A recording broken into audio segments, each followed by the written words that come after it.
big in one of the most important games in his career, and the Warriors are a victory away from their 4th title in the last 8 seasons. Wiggins led the team with 26. Steph Curry added 16, but didn't hit a three-pointer for the first time in 233 regular season and postseason games. For more, we welcome in 3-time NBA champion JaVale McGee, who won back-to-back titles with the Warriors, of course, in 2017 and 2018. Thank you so much for being with us. Great to have you. And let's start with last night. A bit of an off night for Steph Curry and the Warriors, but obviously they still get the win. What does that say to you about this squad?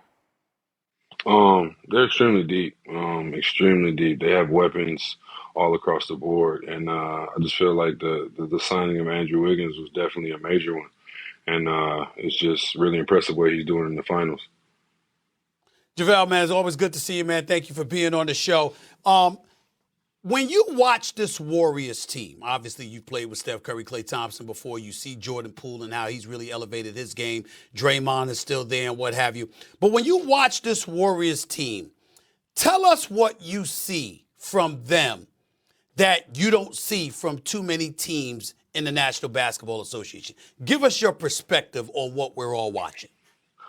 In my opinion, from the front office, I feel like they have the ability to draft guys that fit with each other and understand that they all can come up together and play championship basketball. The fact that Jordan Poole is playing the way he's playing, and the fact that they brought in Andrew Wiggins and he fit right in and was an all-star this year. It was just amazing the things that they do and the camaraderie that they bring to the team and what they add to other players that come to that system. When coming into this final series, who did you have? Who did you pick and why? I picked Golden State. I already knew Golden State was definitely gonna just because they had the experience, but I wanted Boston to really give them a battle and at least take it to 7. Just because it's playoff basketball and it's just so fun to watch. And no one wants to see a sweep anywhere. You want to see guys actually put that work in and some competition. So, but it's been a great series, and it's really entertaining just watching these guys really put in that work. I was getting ready to say, forgive me for interpreting if I interpreted falsely, but you sound like a brother that feels like this series is over. It's about to end Thursday night instead of going to Game 7. Am I reading that right, or do you believe this is going 7 games? No, I definitely believe it definitely can go 7 games because they still got to go to Boston, and it's no joke going to Boston against those fans and that team at home. They're extremely hard to beat at home, and just that energy in that building that's going to be in the closeout game is going to be amazing. Go ahead, Molly.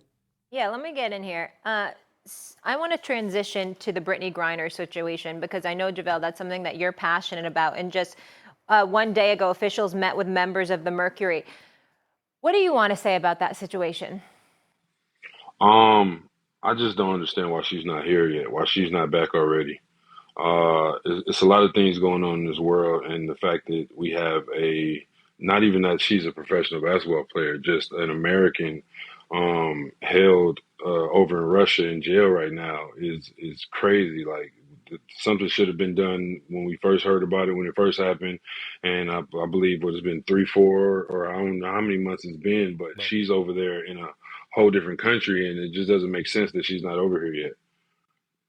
JaVale, one of the things that I brought up, and Angela Rye did a great job for us. She's a contributor to this network. She did a great job interviewing some folks with in Brittany Griner's family and a wife, I believe. But here's the deal. Yeah, her wife. The NBA has made it a point to say that originally they were a bit hesitant to speak on it because the State Department had advised them against it or what have you. I want to know what kind of advice you guys as players, you, LeBron, others, because obviously a lot of people have been speaking out about it. Carmelo Anthony is another person as well who has spoken out about it.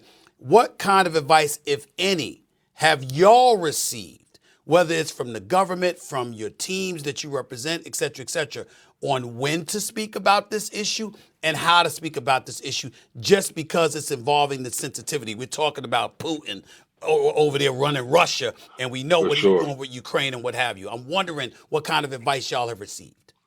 We've just been hearing when it first happened, it was more of it's a sensitive subject and it's something we really don't want to touch on just because Russia's in a war right now and there's a lot going on and things that we really can't even imagine right now. So when we got the okay or at least the head nod to speak on it, everybody was adamant. But internally everybody was talking about it like it's a crazy situation for and somebody in the WNBA is one of our own for one of our own to be locked up in a foreign country for something that's legal in America, which is even crazier. So it's just truly heartbreaking, and I just hope she gets over here as soon as possible. Yeah, we all second that and applaud you using your voice as well. JaVale, thank you so much for being with us this morning. Appreciate you stopping by. Appreciate you guys. Have a good one. All right. All right. You too. All right. When we come back here on First Take, Draymond Green had some post-game comments last night that is Stephen A. a little fired up to say the least. Don't go anywhere. It's First Take rolls on. Yesterday, we debated, is it a big deal that Anthony Davis had not taken a shot since April 5th? JJ arguing absolutely not. Stephen A. saying yes, and that spurred this debate. Let's flash back. Here's my question. You both said Anthony Davis is a top 7 player. Look, I like Anthony Davis. When healthy. Luka, Joel Embiid, Giannis, Steph Curry, LeBron James, Nikola Jokic, and Kevin Durant. If he's better than those guys, if that's what you think, by all means, okay. We could debate this another day, but when Anthony Davis is healthy, I got him top 7. Yeah. All right, that was winter JJ. Now we have summer JJ. So tell me this. Is What's up, a Amari? healthy AD? Oh, Hey. sorry, I didn't even introduce you, Amari. I forgot. I've seen Yeah, I know. It's all good. No, I've seen him like 10 times already this morning. I forgot the audience. He's on Get Up. I forgot the Amari Stoudemire, everybody. We here. Oh, my goodness. Okay. We're good. All right, Penelope. Let's go. You're such a hater. You're supposed to forgive be you. my We forgive teammate. Get some sleep, you crankster. All right, JJ, I'm focused on you. Is a healthy AD a top 7 player?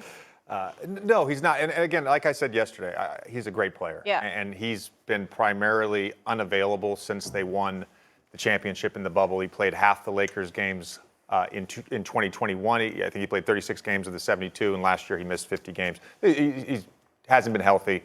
But the list that I gave you yesterday, like when we're going to talk about if healthy, right? If healthy, Anthony Davis is a top 7 player. First of all, he's not better than any of those 7 players I listed.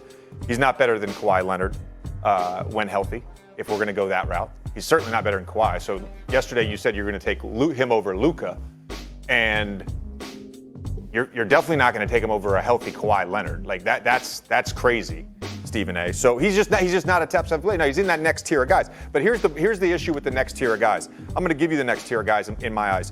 Kawhi Leonard, of course. We can put him in the top. If we want to talk if healthy, Kawhi Leonard's probably a top 7 player. You got to take one of those guys out. Easy. Jason Tatum, Paul George, Damian Lillard, Jimmy Butler, when healthy. All these guys, when healthy. You look at all the guys I listed yesterday. You look at Kawhi Leonard, Jason Tatum, Paul George, Damian Lillard, Jimmy Butler. Outside of Joel Embiid, those 12 guys, every single one of those guys has been the best player on a team that has gotten either to the conference finals or the NBA finals. And some of them, of course, are NBA champions. Anthony Davis has never been the best player on a team that has gotten to the conference finals or the NBA championship. Now, he made the playoffs twice in New Orleans, and they made it out of the first round once, and they got swept. So I don't know where you're arguing. And he hasn't been good. He hasn't been good in 2 years. And by the way, the bubble, he's a 30% shooter from 3 for his career. He shot 38% in the playoffs in the bubble. There's a little bit of an anomaly there as it relates to the rest of his career. I don't understand where your argument could be that he somehow is a top 7 player in the NBA today when healthy. Mm-hmm. Okay. First of all, let me tell America how slick First Take is, especially with Mr. Top Gun right there. You see, I'm out here at the finals. I got 4:30 a.m. wake-up calls. I got to be on the air at